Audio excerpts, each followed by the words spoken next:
good evening, ladies and gentlemen. We are back with another banger, as one take says. But MossBurgh is here this evening, and I'm borrowing a few of his ad libs and hitting you with another banger this evening. And this evening, it's playoffs that we talking about. It's the NBA playoffs that's going on. So MossBurgh chose to bring you part one of NBA iconic playoff performances. I think we're gonna do a couple of different series with this because there's so many different icon performances out there. But I'm not gonna hold it. I'm gonna bring it from Columbus and I'm gonna take it all the way to South Bend. And I'm gonna introduce my main man from Indiana, Bend and Air, post game. How's it going this evening? Post game sports. How you doing this evening, sir? Man, I feel wonderful, Moss. It's always a great show when we get together on Wednesdays for the people. I appreciate you having me as always, brother. And I'm excited to get into these NBA playoff performances with you. Yes, sir, man. And I appreciate you joining as we've been going back and forth with each other for the last, I don't know, it seemed like it's been a couple months, with the hosting the show. And, bringing these NBA playoff performances is so many out there when you speak of iconic NBA playoff performances and things like that. You think of course, MJ, you think of LeBron, you think of, Steph Curry, players like that. But we're going to take it back a little bit. I was thinking I'm going to start it off this week with Charles Barkley. I'm going to take it way back post to 1993 when Charles Barkley was with when he played against the Seattle Supersonics, when he was with the Phoenix Suns. He had a monster game, 43 points, 15 rebounds, 10 assists, a triple double. And I'm going to say this was the long way when you get 43 points, 15 rebounds, 10 assists, and he shot perfect from the free throw line and shooting 16 for 22 from the field. When you think about Charles Barkley, and we speaking on NBA playoff iconic performances, a player that didn't get a championship, what's your thoughts on this performance? And I'm sure you could possibly remember this game. Sir Chuck, as they called him, so many other different names, but Charles Barkley with a dominant performance versus Seattle, and that was in a great game he displayed. What's your thoughts on that one?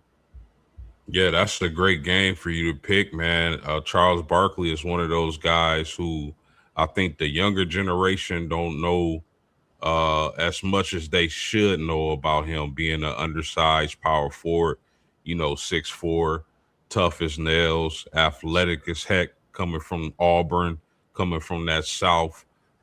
Just amazing what he was able to do at that size. So that's a heck of a performance, bro.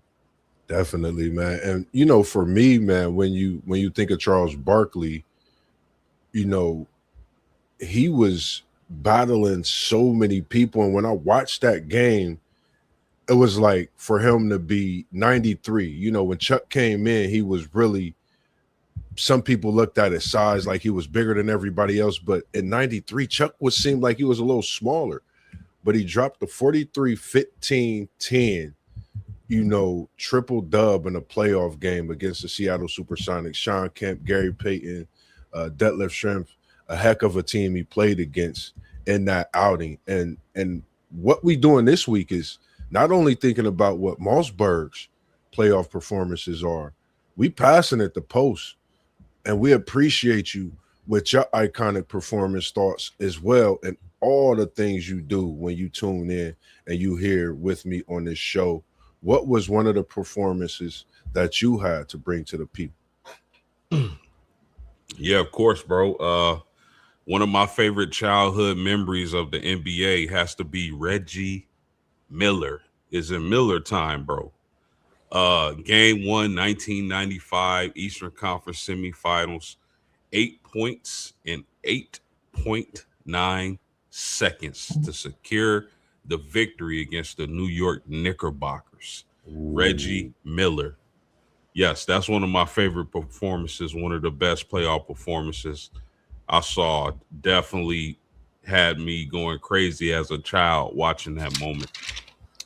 I like the fact of you bringing that up. That the crazy thing is, when we talk about the iconics, and you mentioned Reggie and the Knicks, you think of Spike versus Reggie.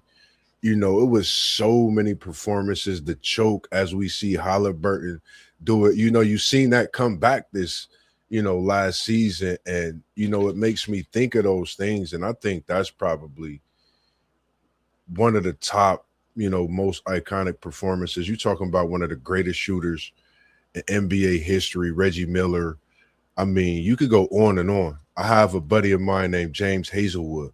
We called him Reggie Miller, and he could shoot that ball like no other, man. Still to this day, man, I can't wait to see him. But definitely it's something special to see what he did against those New York Knicks, and he had his way. And Any my bad, bro. I didn't mean to you cut you good, you off. good, you good. Uh, one of the worst things about Reggie Miller's career is that he never actually got a championship. Got shot. They laid in the street down there. They got it all roped off and blocked off. Okay. From Cleveland all the way to Yeah, one of the best performances in playoff history, I think. And one of the worst things about Reggie Miller's career is that he never won an NBA championship. I think probably his best chance to win a championship was the Malice in the Palace, that team that year where everybody got suspended. Sadly, I think that would have been his best chance to win the NBA championship.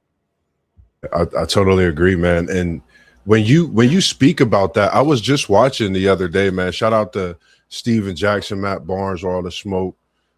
What they do with their podcast, and they give some in-depth talks, and they really apologize to Reggie Miller. They were in tears speaking about that because they felt that they owed so much to him, and felt that that was his opportunity, to bring that championship to him. And I agree with you, man. That was, man, you think of so many things when you think of Indiana. You think of the Malice in the Palace, like you said, not to mention that, and just greatness, and another player that was a legend himself. A lot of people put this man in a GOAT post. Um, I'm starting to think that he's really a man that's deserving of GOAT status. And when you talk about legend, it's only one legend that you could really think about, Larry Legend. I really did a lot of research because I've been asking a lot of people about Larry Bird, where he, where's his status when it comes to this GOAT chapter, when it comes to the top five, top four, should it be stretched out a little longer? I went in and I looked at Larry Legend. He put on a performance post game back in 1984 NBA Finals. 34 points, 17 rebounds. I watched this game today twice.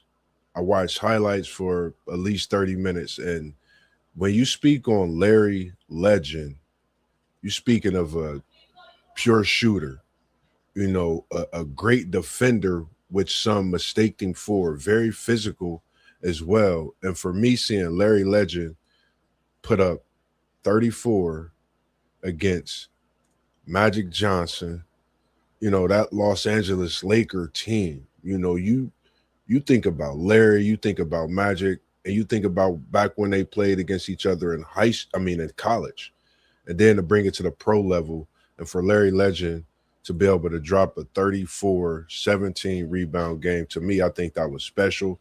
I think when you talk about iconic, it's a performance, it's a game that you could go watch over and over and learn so much from that game within itself. What's your thoughts on just Larry Legend within itself as well? Yeah, I mean, if he's not the greatest small forward, definitely top two or three. Uh, a lot of people got him number one. Some people got him two behind LeBron James. I'm cool with that. Either way it go.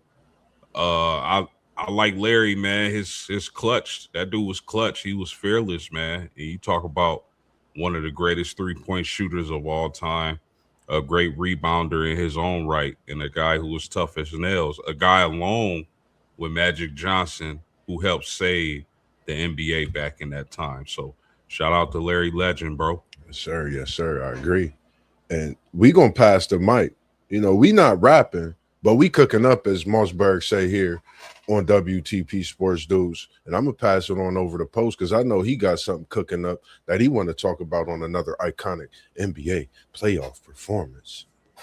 Yeah, we can't talk about great NBA playoff performances without talking about the legend.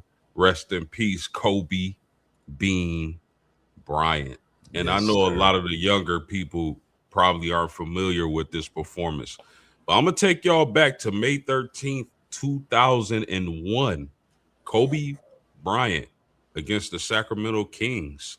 48 points, 16 rebounds, 9 offensive rebounds. Yes, sir. 9 offensive rebounds. This your two guard. To complete the sweep against the Kings with Shaq fouling out. That game, right? I remember watching that game as a younger, a preteen or teenager. Maybe I was 12 or 13 at the time, but that was one of the greatest single game performances I've seen from a player. Kobe Bryant back in 2001 dropping 48 and 16 boards with the Diesel falling out to complete the sweep against the Sacramento Kings. That's the year they only lost one game in the playoff run against the Philadelphia 76ers. That game, if somebody in the chat is unfamiliar with that game, you need to go check it out. I'm pretty sure it's on YouTube. Look, Yeah. that performance right there made me realize, like, yo, Kobe is that dude. Definitely. And when you speak of that performance, it's something because our mindset be in the same atmosphere because I have that same game wrote down. And when you talking about being rest in peace to the great, we look at him as one of those guys who Mount Rushmore, you got MJ, you got Bean, you got Brian. It's so many discussions out there. But when your name jumps on this list twice, when we talking iconic performances, that in itself says something.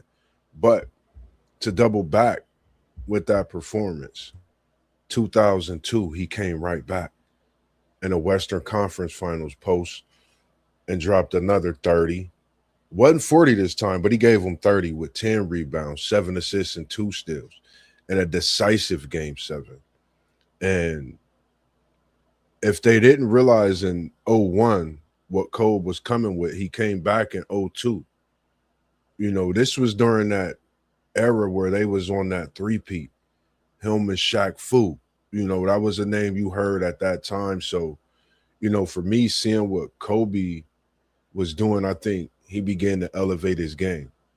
41 year, 30 the next year, but a collective as well as his teammates being more involved in that game and it being so much more. Game 7, decisive, you on the road.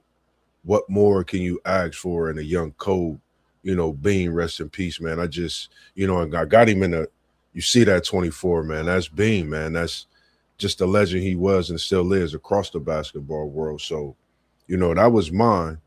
Coming back with yours, I think it was only right to go ahead and double back and mention that 2002 because you talk about 2 years where Kobe really, people thought he took too many shots, but I think he was just becoming himself, understanding the game more, having that mentality that it's on my shoulders, to get this win, to get us over the hump, in which he did. And we see what it done for the organization, his legacy, and we still talking about it here today as we speak.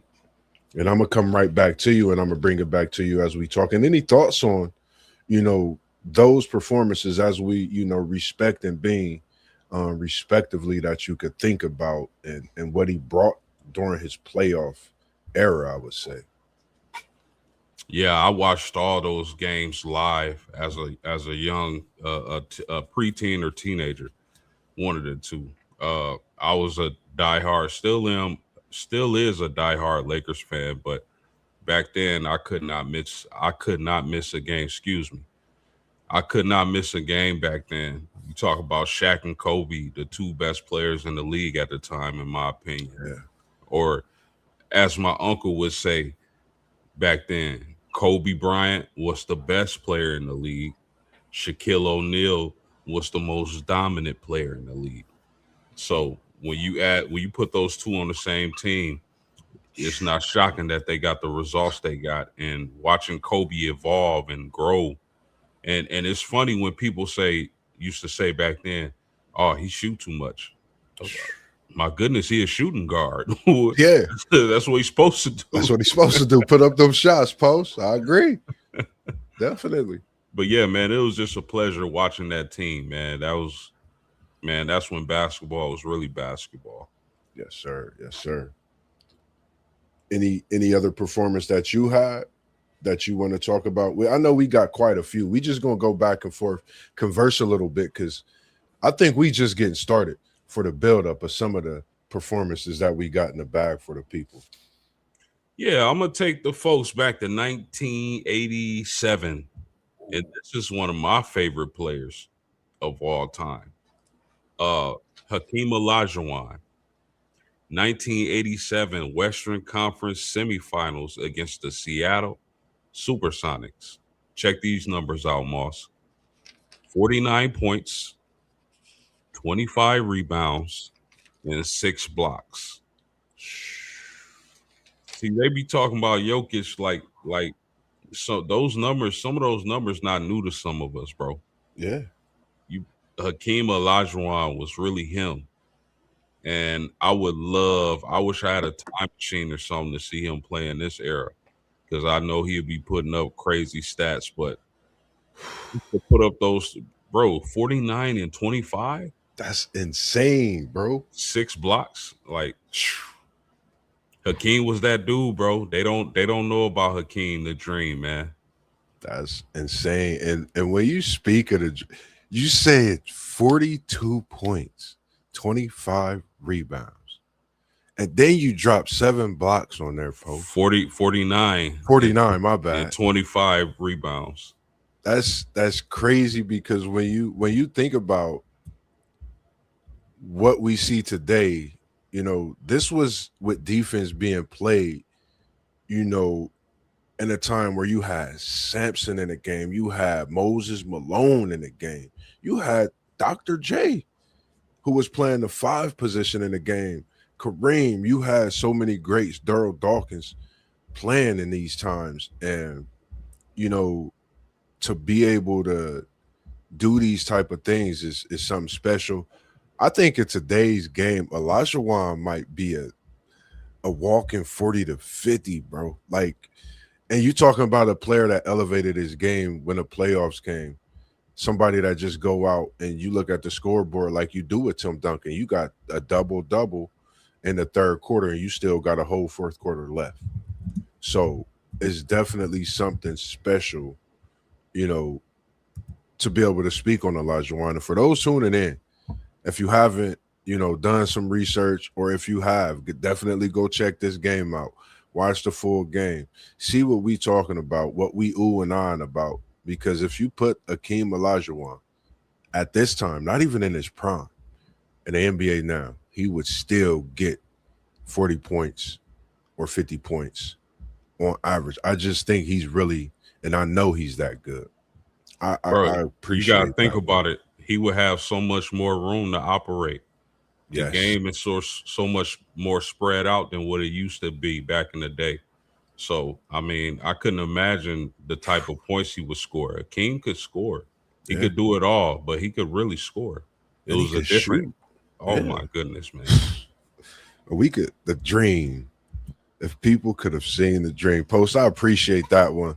I didn't actually even look into the performances he put on when they went on that three-peat of that year, when they did those things in that three-peat. I mean, when you speak of Olajuwon, you can't go but think about the three-peat of what they're doing. We appreciate you tuning in as well, Liam. Thanks for tuning in this evening. So, for me, just being graced to watch him in his prime, even in his time, and seeing the highlights when he played with Sampson at Houston, and then coming to NBA and play against so many great Sampson as well, special. And I'm gonna take it back even just a tad further. You said 89, right, Post? I'm gonna take it. I'm gonna go 9 years earlier. You remember the rivalry I was talking about? Indiana State, Michigan State. That man's name was Irvin Magic Johnson. He came on the scene as a rookie in the NBA Finals Game 6. Big man gone. What did he do? Played all 5 positions post game. This man played all 5 positions, 42 points, 15 rebounds, 7 assists, 3 steals. When you think about a closeout game in Philly, a 20-year-old for an iconic organization, and you go out and drop a iconic playoff performance, game 6 as a rookie, I don't know what more to ask for. We just mentioned Daryl Dawkins. He went baseline and got an and one. I thought the and one was iconic because he got it over Dr. J and went to the bucket on Daryl Dawkins for an and one. And an iconic performance, you can't ask for much more when it comes to a 20-year-old young human being out there trying to live the dream. And Magic, man, you graced this league with so much, man. We appreciate it, which brings us to talk about it today. What's your thoughts on this one, Post? Because I thought this was unbelievable. I watched this game as well, some highlights too to it. So I just thought it was special, man. Iconic, so many more words, man. Yeah, I mean, to ask that guy to play that position and in the biggest game, I mean, it just speaks to the type of player that Magic Johnson was, man.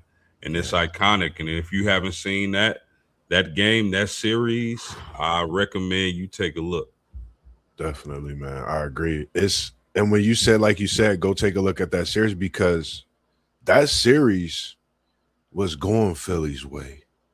And for Magic to be who he is, what we see today, the Hall of Famer that he left the league with, graced us, and still we able to talk about it. That shows then what he was able to do, and still how iconic that performance is and was, and is still etched in the Hall of Fame books and every book you think about when you mention the NBA playoffs. And, when you think about Magic as he spoke on a hook shot, I think, that hook shot, man, in Boston, I remember watching that game too. That was a special game. You was able to see players, you're a rookie performing like that in the NBA Finals Game 6, and then to go a few years later and you playing in the iconic Boston Garden. You going against Bird, McHale, Paris, Dennis Johnson, you name it, Hall of Famers all across the board. And, the game we watched today, boy, I tell you. But just saying, Magic is special. Any thoughts on Magic, Post, before I come to you? I mean, just in my opinion, the greatest point guard ever. Man, I agree. And we're going to bring another one from post game because I don't know. We cooking in fish grease right now. Shout out to KT's Good Eats this weekend. We will be on the food truck. We will be cooking up. We got some of them famous chicken wings for you. We got some of that fish for you. We got them famous sides as well. And we will be at 3341 Winchester Pike. That's Winton Farms Market out there on the far east side of the city, Columbus, Ohio. Make sure all you foodies, you come out and you grab some great eats from Mr. Burr and his wife, man. It's been a great thing and a blessing. And I'm going to come to you, Post, as we was waiting for that great next iconic NBA performance splash from post game. Yeah, I'm going to take it back to 2006, MossBurgh. Ooh. Dirk Nowitzki. 50 points, 5 or 6 from the 3-point line. Mavericks take a 3-2 lead. Dirk was awesome, man. A lot of people say, I know I've seen a clip of Shaq saying he was really a small forward, but that dude was just about 7 foot. And the way he could post the iconic fadeaway, Yeah, uh the having LeBron James and D Wade making fun of you, and then you busting their ass that same game, and man. then ultimately getting that championship against the Heat in the upset. So I mean, Dirk was that dude, bruh. The Yeah, fadeaway, I had it down packed for a few years. I yeah. don't know about now, but a few years I had the fadeaway down pat. I agree, man. It's when you mention that, like I remember Dirk when he had it up at top when he made that crossover move, left hand to the cup. His fadeaway is so iconic. It's on the 2K game now. It's etched. I've seen so many people use it. You talking about the big German as they talked about, and when you think of Dirk, for us it was like seeing a Larry Bird reinvigorated, but we was actually blessed to see Dirk Nowitzki. We was blessed to see Larry Legend. It was just passing of the torch. We seen him from German, a big 7-footer that could shoot the ball from anywhere on the floor, take the ball to the cup, strength of no other, length of no other. And when the game was on the line, when you need that bucket, you know who to go to. You go to Dirk, the whiskey. You know what he could bring you, and he definitely brought that Dallas franchise a championship, and that's something Mark Cuban really built a great team and a great organization while he was there, and it's just a great thing, and it's seeing what Dirk has done over his years in the NBA. He blessed us with greatness, and I think talking about this, it gives me the thought is Dirk. I think that was when we really noticed the world players. We had the USA, but I think Dirk, you had Steve Nash, of course.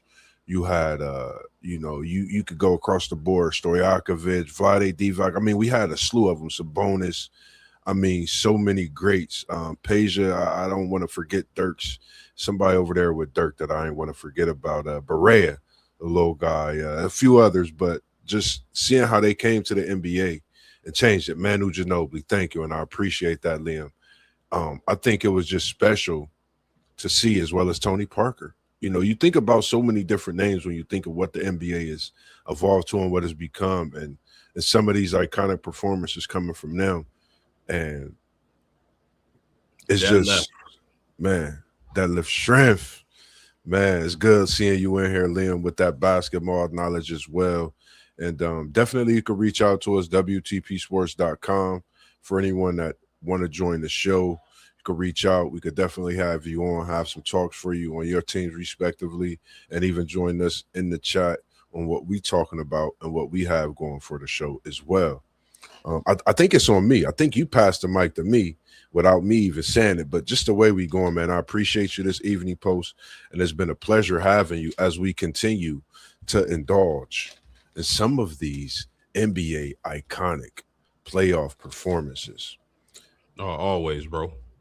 When you think about scoring points, it takes for somebody to do what to score that point, Post? They got to give you that ball. So I brought a player in that, for me in my time of watching basketball, watching the game, I thought not only did he pass the ball great, but he kept a lot of great players from getting to that pinnacle in times of his career. And I'm talking about John Stockton. He passed the ball to the mailman many times, but this one time in the NBA Finals, Stockton went crazy.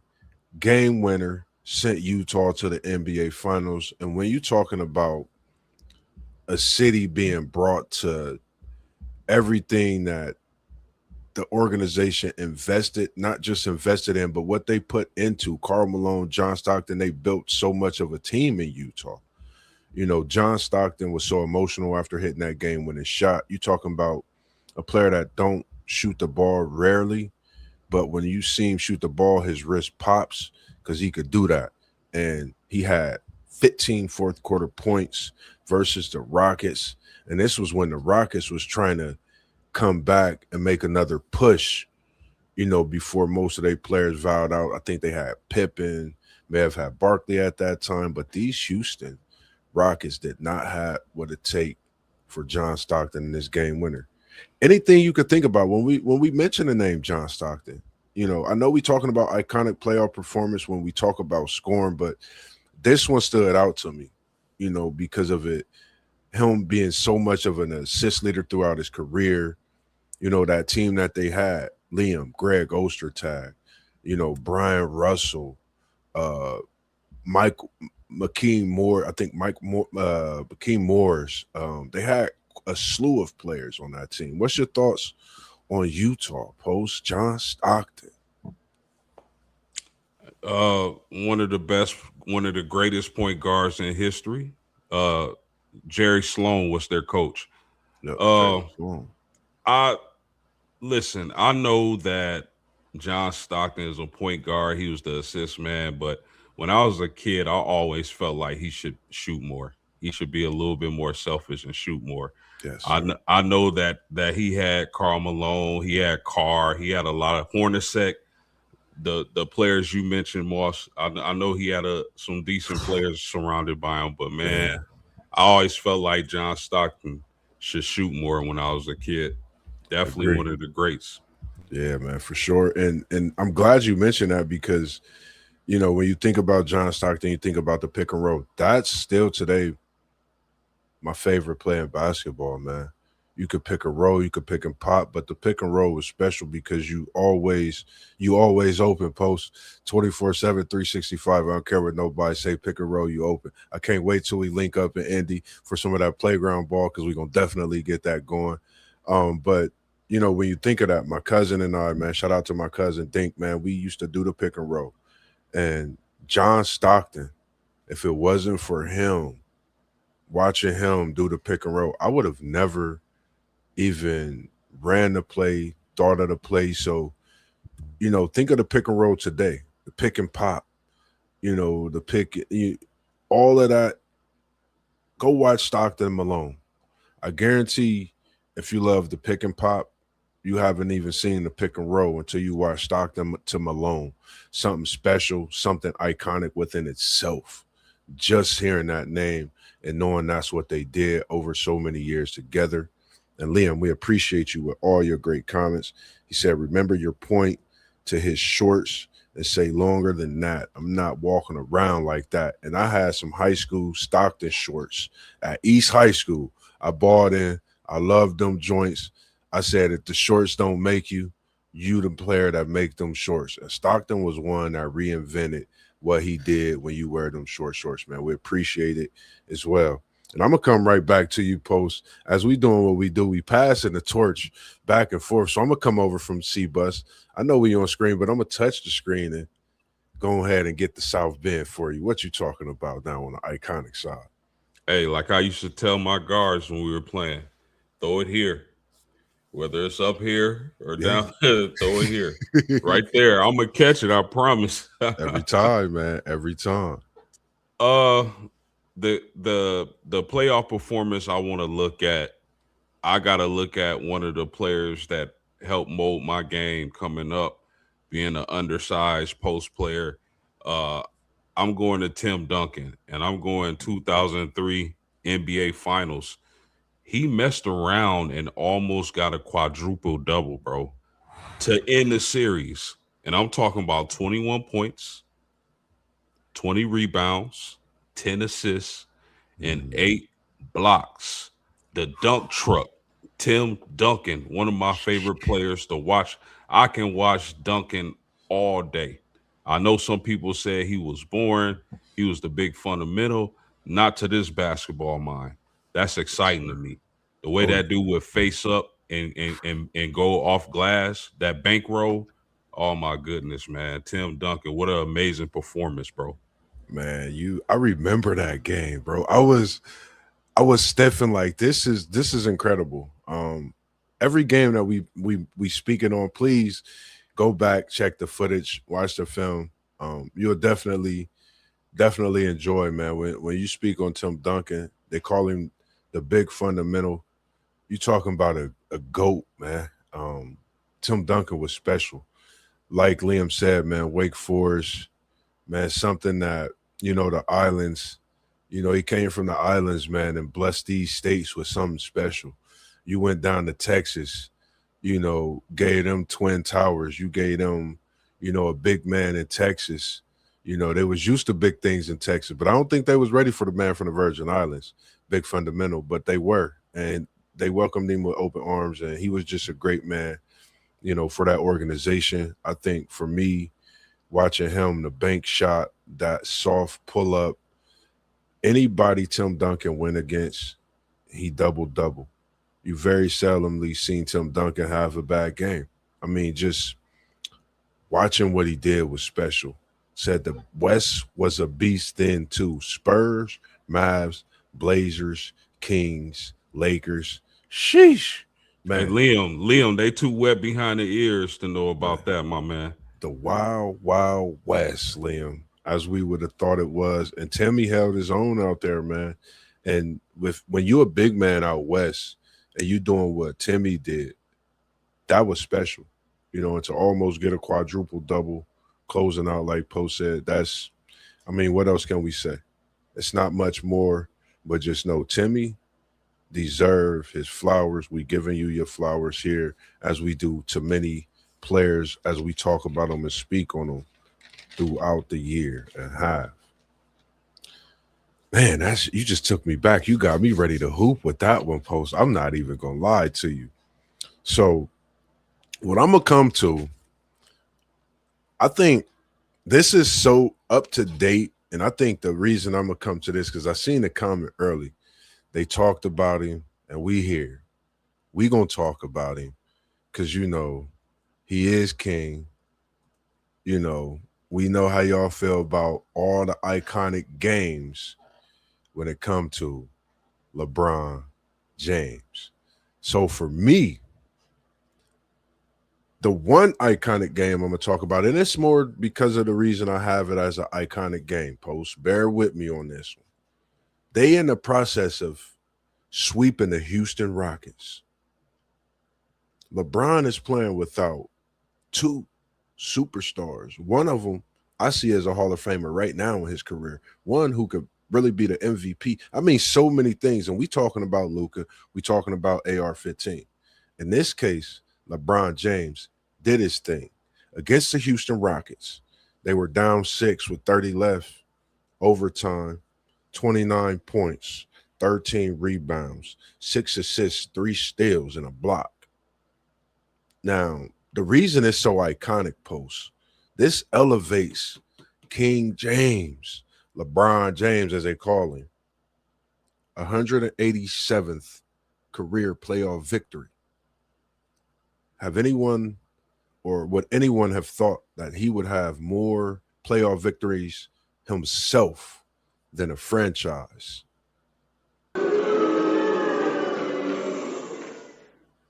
That's crazy work, man. He had massive.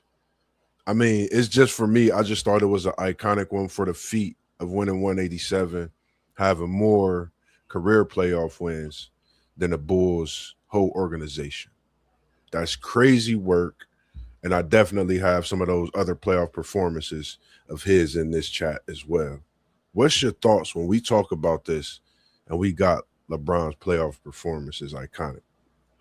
Yeah, I mean, I gotta give it up, man. I mean, it's impressive. I have, me, I have my personal beliefs about LeBron James. Yes, sir. When you play 2,000 years, you're gonna accumulate a lot of different stats. But I mean, I can't hate on him. Shout out to the King and what he's doing with the Lakers being shorthanded, even though they should have went on ahead and stopped playing with their food and swept the Houston Rockets. What he's doing is incredible. Uh, Without Luka, without Reeves, as you mentioned, Moss, Yeah. even though Houston doesn't have KD, Still a good coach, still a solid supporting cast. I didn't. If you would have told me they had been swept or gentlemen swept, I wouldn't Yeah, have believed you. So shout out to the king and what he's doing, bro. for sure, for sure. And I appreciate you with your comments as well, Liam. I had that at the top of my list.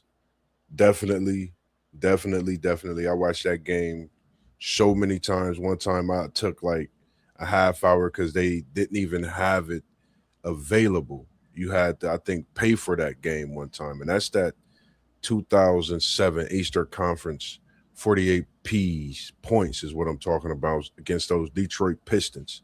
25 straight, 605 in the fourth, and going. You just seen a LeBron James iconic show, which elevated him, into just doing something special and getting that title, getting that organization over the hump and things like that.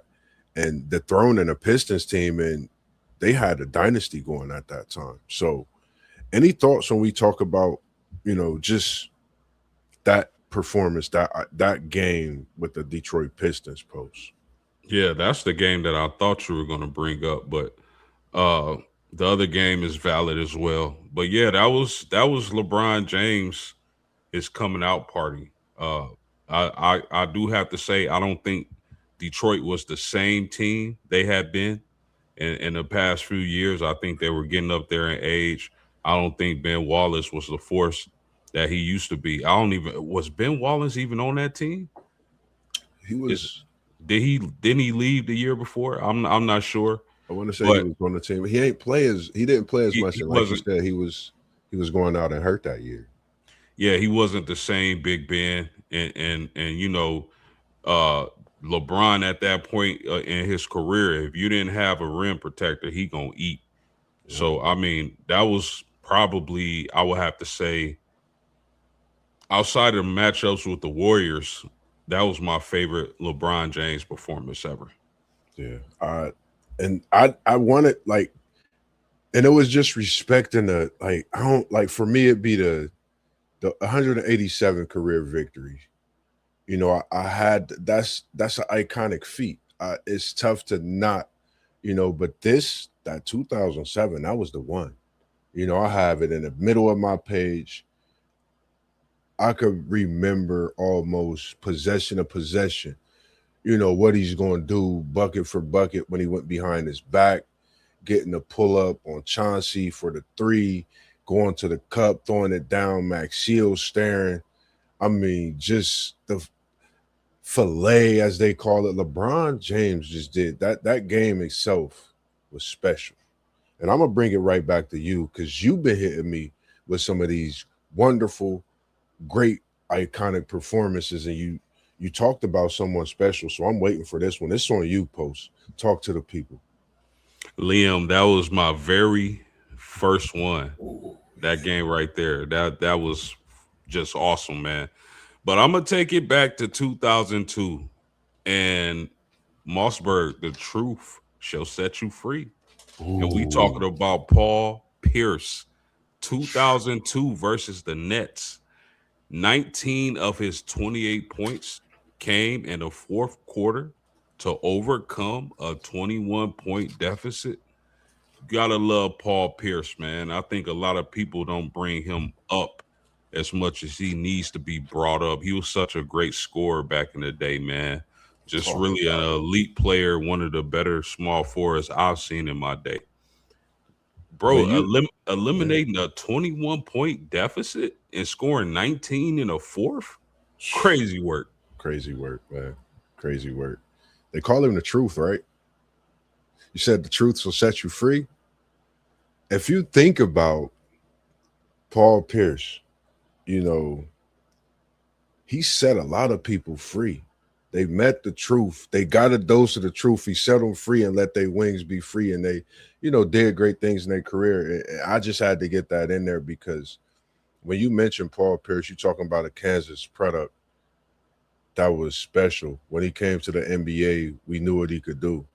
Um, when he did things in Boston that no one seen what he could really do.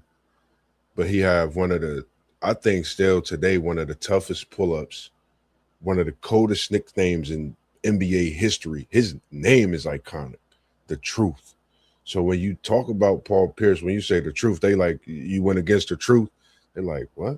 You really, it goes in your back. Your hairs twitch, because you're trying to figure out who this is. But it's Paul Pierce, man. Special. I think, I remember so many battles him and LeBron had, Boston and Cleveland. The battles he had with Bean, man, rest in peace. You're thinking about someone that's played in every era of a legend, and they had to go against Paul Pierce, the truth, to get to that championship. Think about it. So, that's just something to think about, and what he brought to the game, I think, is something that will be forever etched in the NBA. When you think about iconic performances of someone putting the ball in the rim, you got to think about Paul Pierce and that score the way he did. He scored in bunches, as we seen. And as you said, those straight points, just a lot of buckets. And he does that. And I think, when we speak about iconic performances, Post, it's a name we ain't spoke about.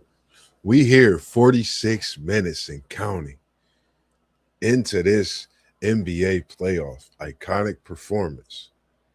So it's only right when we got One Take Zay in the building, and he's back for another banger, as he say. And he said, bro, was really the truth for real. But all I could think about when people bring his name up is the fan throwing his headband back. That was an iconic moment too, which is crazy because they talk about that in his iconic moments, being one with that. And for me, when we talk about iconic, it's only right we talk about the man himself, Post. I think one of the most iconic performers ever in a game of basketball. Playoff points still stand at the top. He's my GOAT at the top. People call me his lookalike growing up. We talking MJ, ladies and gentlemen. Y'all know we can't talk about nothing iconic, and we talking NBA without talking about the GOAT himself, MJ. And I'm talking about the game, 86, playoff record, 63 Ps, in the Garden, on Larry Legend. What's your thoughts, Post? We could go on and on about this here game, but when we talk MJ, it's a slew of GOATs that can go into that talk with this iconic performance, and it still stands today. No one has touched the 63 points by MJ. Bro, what else can I say that hasn't been said? For me, Michael Jordan is the best player to ever pick up a basketball.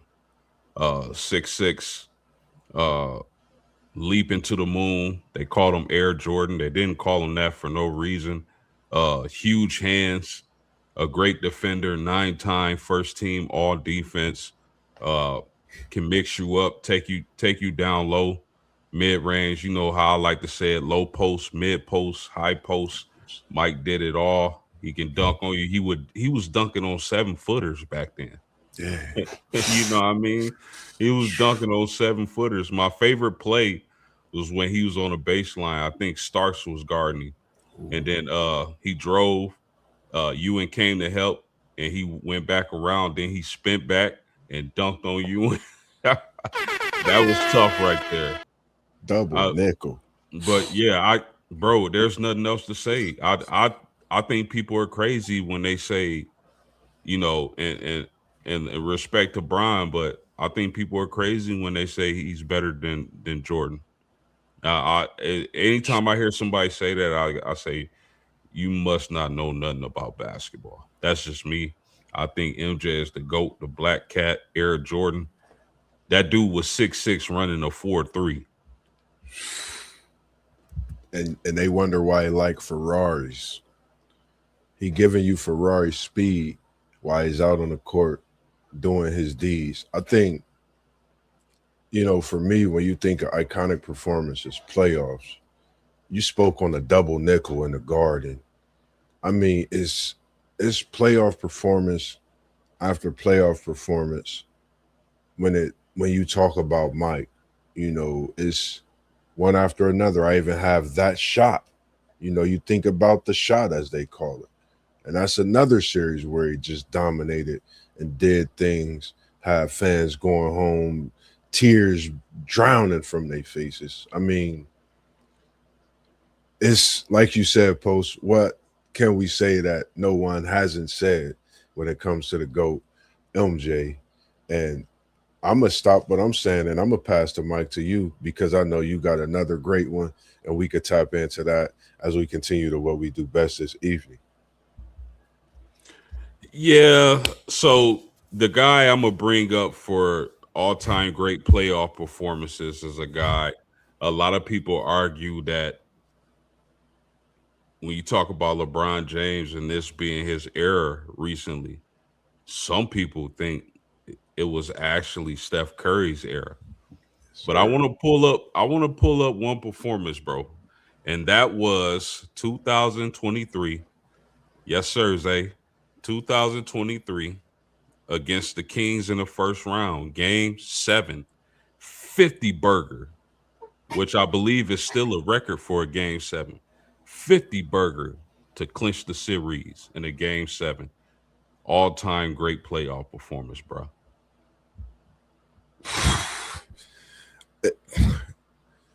Steph, Steph, Steph. Man, where do you start?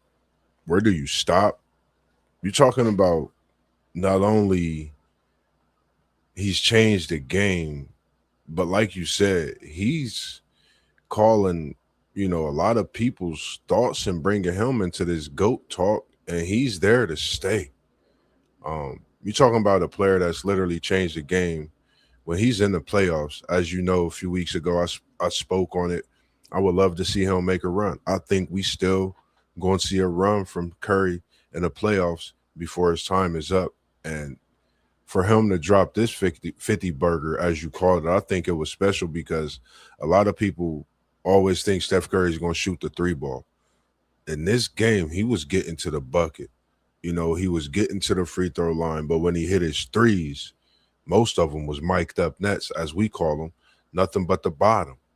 And it just goes to show how great of a player he is, how iconic of a player he is, and this iconic performance that he has us and brought us to discuss and bring his name to the forefront even more. And I might get off topic, but we talking about Steph Curry. And yes, Joey B is the great. We appreciate you tuning in, Nate Schroeder. And you see what this is right here. This is Joey B. This that high school Athens. And I got a Bengals review coming up. And I definitely like all my Bengal fans to tune in because we got some things to talk about. But for me, when you talk about Steph Curry, I think it's just a special talent. You could go from the series when he played against the Cavs, but this one here, a 50 burger, they forget about this one, Post. They forget about this one, and I'm glad you brought it up. And I was just reading about Steph Curry and his shoe deal, so many things that he's done. We appreciate the sub, Nate. Make sure you sub to all the channels you see at the bottom as well, scrolling across. Also, we appreciate you live from Cincy, and make sure that you reach out, WTPSportsDudes.com. I would love to have you on. We could get some Bengals talk and so much more as well. We appreciate you tuning in from the jungle, as they call it in Cincinnati. But when you, as we were, talking about Steph Curry, special, excellent sniper, as they say, when you hear sniper referring to Kevin Durant, but I think when you talk about the three-pointer, the way it's changed, you see 63 pointers being taken a game. You see 53 pointers taken in a game. I don't think that really happened on a consistent basis until Steph touched ground in the NBA. You're talking about shooting the ball from places you've never seen it shot before on a consistent. Let me let me ask you a question, MossBurgh. Yes, sir. Who do you think influenced the people more, Steph Curry or LeBron James? This is deep. This is a deep one. I Just think influenced. you got to go with Steph Curry because I think the basketball game today shows his influence, not just a basketball game. I got my game system, which I'll be getting on and working on my gaming channel as well. He changed the game on the game system. They don't even shoot 2-pointers in the game. They'll have a free layup post. They could dunk on the game and they will swing the ball out for a 3-pointer. But if it's a steal, it'll be shocking to them. I'll go with Steph Curry. I'm gonna tell you why I think Steph Curry had a bigger influence on the people. It's because like most people aren't 6'9", 250 pounds. Yeah. Most people look closer to look like Steph Curry as opposed to LeBron James. So that's one of the reasons, in my opinion, he had a bigger influence on the public than LeBron James, because like they can relate to being small, not a huge person that can run through the lane and dunk on you. Yeah. But I can pull up from anywhere like Steph can. Yeah. And that's what you're seeing. Everybody want to do what Steph could do, but everybody can't do what Steph can do. And we can see that, when you talk about Steph Curry, and it's something when we talking about the iconic playoff performances that you break away and you talk about Steph Curry, but I think this goes hand in hand exactly with your question, and I appreciate that because the game has changed. Steph Curry has influenced the game to change the game. Now, who can come in and be that influence to make that game come back and change again? That's, something to look at down the road, because we may be looking at the greatest player to some, arguably the GOAT. We know where we sit with that, but we got to look at the fact that there's another man that's right there on Mount Rushmore with your GOAT that a lot of people say today, and he's totally changed the game to where it's becoming a different culture in the game. You got to find certain ways to build around teams to fit that game. So it's definitely something, I think, when you really go back and look at it over and over. Said Bron can defend 1 through 5 and play 1 through 5 offensively. We appreciate you as well this evening, Nate Schrader, coming live from Cincinnati. Bron, the GOAT, and WTP. If he was in the chat, he might be watching live. He'll probably come in and comment, because when he see Bron talk, he definitely jumps in the chat, especially when we talking GOAT. Appreciate you tuning in as well. One Take Zay this evening said they better not let Curry get another chip. Totally agree. What's your thoughts on that post game? One Take Zay said they better not let Curry get another chip. Yeah, they better hope he doesn't, because that's going to probably end the argument. Yeah. It's going to end the argument. I agree. That's crazy. But at this point, bro, they talking about Steph Curry or Steve Kerr moving on. What kind of team can you put around Steph Curry at this age of his career that can compete for a title? Yeah. So many guys are getting injured, man. So I would like to see it. I would like to see Steph Curry. I think it's good for basketball if he's able to go on another run like he did earlier in his career. So we'll see what happens. I agree. Totally agree.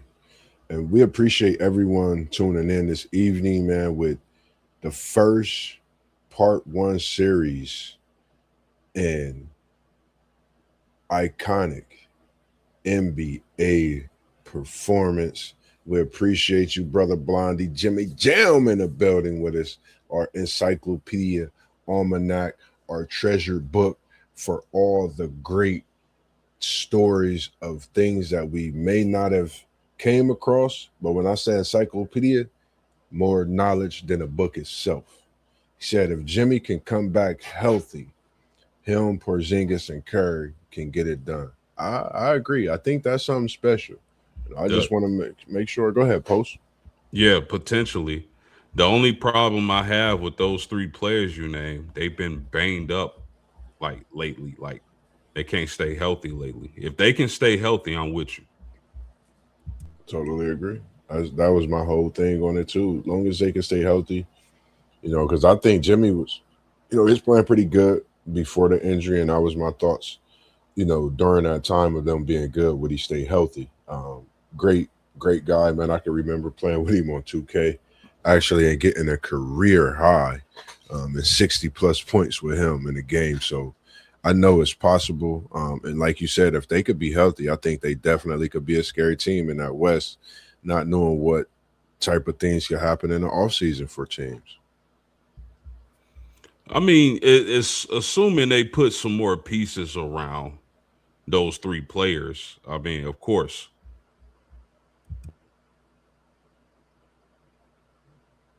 The brother Blondie, he said, and by the way, Klay Thompson is more of a global icon than Megan Thee Stallion. Brother Blondie, Jimmy Jam, Mr. Encyclopedia, we appreciate you. Any other ones you have for us this evening, Post? Yeah, we can go all night if you want to, man. I already know, man. We could go all night. We could mess around and go to the early morning. We want to keep the people thinking. We coming, but I want one you got because I know you got a banger for us. Yeah, man. One of the best playoff performances that I'm going to bring up happened in 2019. 27 points, 17 rebounds, 7 assists. Kawhi the Claw Leonard to secure Toronto's first NBA Finals appearance against the Milwaukee Bucks. Special. I was over Giannis. I was Chris Middleton. I was Lopez. I can't remember if they had Tucker on that squad then, but they had the Greek Freak. That was when, the Bucks was feeling that they could get over that hump, but the Claw and you talking about will the organization brought a country in so many ways something special, something iconic. And for me, I really didn't do a lot of research or look too much more on Canada until some of those things happened with what Kawhi Leonard did. He really shook the landscape when he won that championship in Toronto, and to get them where he got them, I think that was special. Going against the team you did, really being yourself and doing these things. And we can't forget Kawhi came from an organization where he did win titles. This is Kawhi's first time being on his own with the organization. All eyes on Kawhi. What can he do on his own? Is this someone we could really look at as being one of the top players in the NBA? He went and proved it, done it. And I think we got to give his credit, give him his flowers, because that wasn't an easy run, what he did in Toronto, but he did it. And he did it against some of the greatest players in that East that year. So respect is given to what he's done for sure when it comes to the call, Kawhi Leonard. Yeah, 100%. Got brother Blondie coming in and get some of the questions answered. She said Brown averaged 34, 9, and 9 in that 2018 playoffs. I'd give anything to go back in time and watch that live again. Definitely something special. And we got brother Blondie again. He said Kawhi Leonard is still the only player in NBA history to hit a buzzer beater to win a game 7 during the championship run. Yes, sir. And we have Nate again, and we appreciate you, Nate, coming in from Cincinnati. Houday in the building. Yes, indeed. He said, let's be honest, though. Toronto is lucky KD went out and Clay.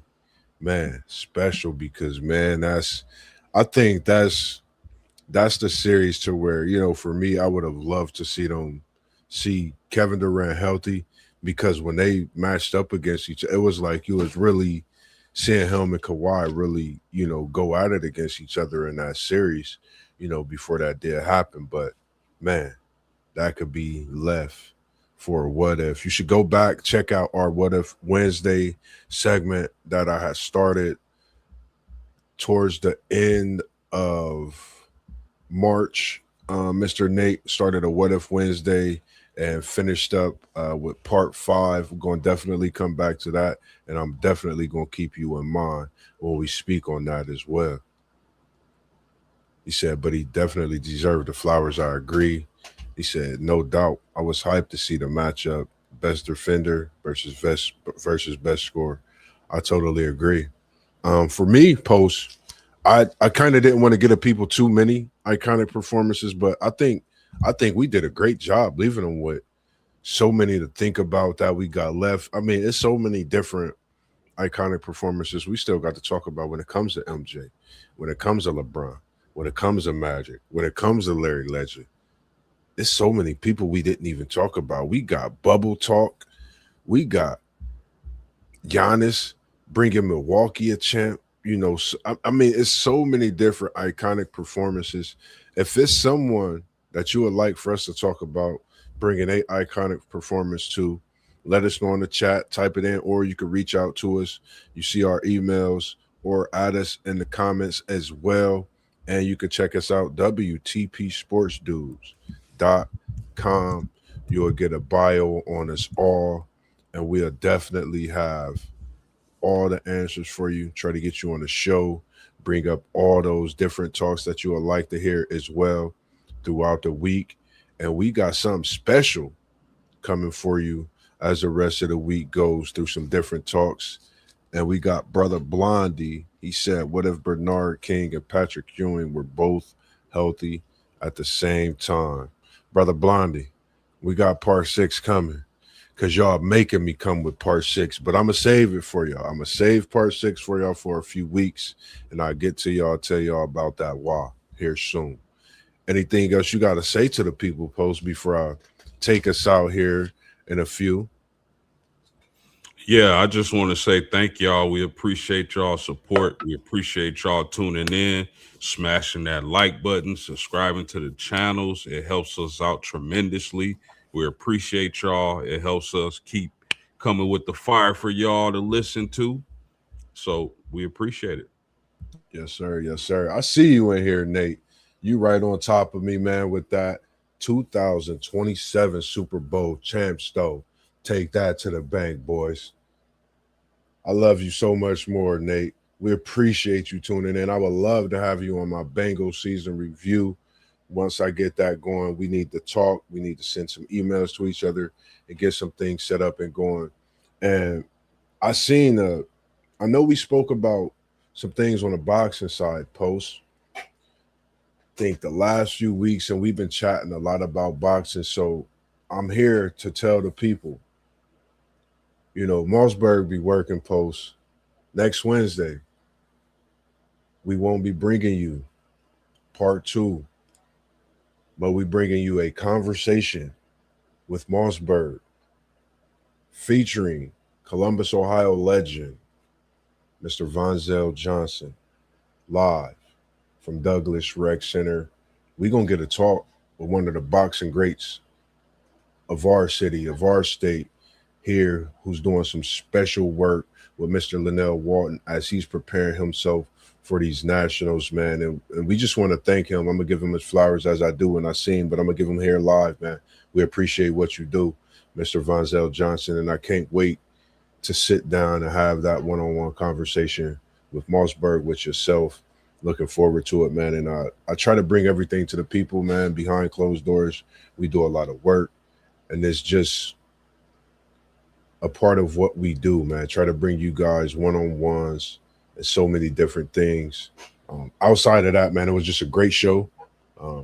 Great having you on this evening, Post, man. And when I say I appreciate you always tuning in for my Wednesday shows, being here, Without you, I don't think I could get this done as easy as it is, man. Without you, it's not easy. With you, it's easy peasy, lemon squeezy, as they say, man. Makes things so much better, and I greatly appreciate performances that we've been talking about, man. But as for us this evening, man, we about to get out of here so we can get ready to bring you another show, get some work done through the night as we do. But anything else you want to say to the people again before we get out of here, Post? Oh, thank y'all for tuning in. Like, share, subscribe. As always, man, y'all know what we do, man. We always come in the building a little bit, and then we take our time to get out because we don't want to leave y'all. But we got to get the, you know what, up out of here, as they always say, man, when you was younger, because that's what you do, man. You just having fun and we doing what we do best. But we appreciate y'all all tuning in. Make sure y'all go follow all the channels y'all see at the bottom. And KT's Good Eats, we going to be cooking it up all this weekend, Friday, Saturday, and Sunday. Make sure you come out and you get some good grub. We appreciate y'all tuning in. Much love, as we always do. Peace. We out.